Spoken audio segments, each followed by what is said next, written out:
Hi everybody, it's Marilyn McKenna. Welcome to another running tutorial.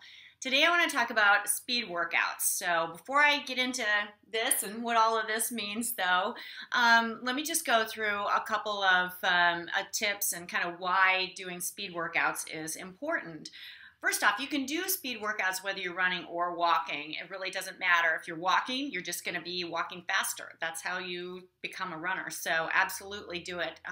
You want to be able to do whatever it is you're doing at a base recovery pace for 30 minutes though. So don't start speed workouts until you're comfortable with that. Also, keep a training log. I use these that are Runner's Day by Day log, and I've been using them for years. And in it, I just record what I'm doing each day. Even non-running things I record in there. But that way, I can see progress over time because workouts runs are progressive and cumulative. So the work that you do, you want to be able to see it getting better over time because that's really motivating. Also, I mean, really with speed workouts, the idea is to ramp up speed so that you become conditioned to an elevated heart rate, and meanwhile you're also reducing your recovery time, the amount of time that you need for recovery. So that's kind of the goal overall. I mean, obviously the goal is to get faster, but that's kind of that's sort of where that comes from. And then finally, just don't do speed workouts more than twice a week because they are really hard on your body, and there are other really important runs that you need to do other than just speed. So no more than twice a week. So let's get into what these two workouts are. The two main ways to do speed are either outdoors on a track, where you're either using a stopwatch or a timer of some kind, and pacing yourself on a track. So a track at a school is a standard is 400 meters. So a mile would be 4 times around. You want to start with sprints that are about 100 meters. And so that's essentially just the straightaway. If it isn't marked off, many of them are marked off by distance.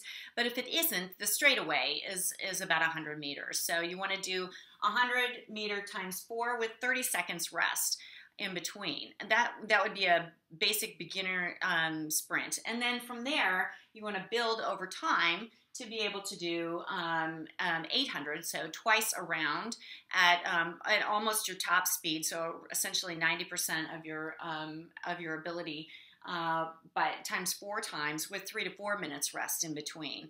Again, these are ways to build up over time. So obviously, you're not going to go from 100 to 800. You're going to spend some time doing 200s and 300s.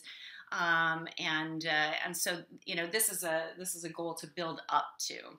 My favorite way to do it is on a treadmill. I'm on a personal mission to dispel the myth that treadmills are boring, because they are just not boring. In fact, they are incredible training tools. So my favorite way of working on speed is on a treadmill. And I explained a couple tutorials ago what a ladder is. And a ladder, although I represented it here as a staircase because it's better visual, but a ladder is just a way of going up by 0.1 miles per hour every minute. So a ladder lasts 10 minutes, basically starting at the bottom, working your way up over 10 minutes, and then working your way back down. So one of the ways to build speed, though, is to each time not come all the way back down the ladder, but rather, so for example, the first time, if you're starting at a 6.1, going up to 7.0, when you come down the ladder, you only go back to 6.2 instead of coming all the way back down.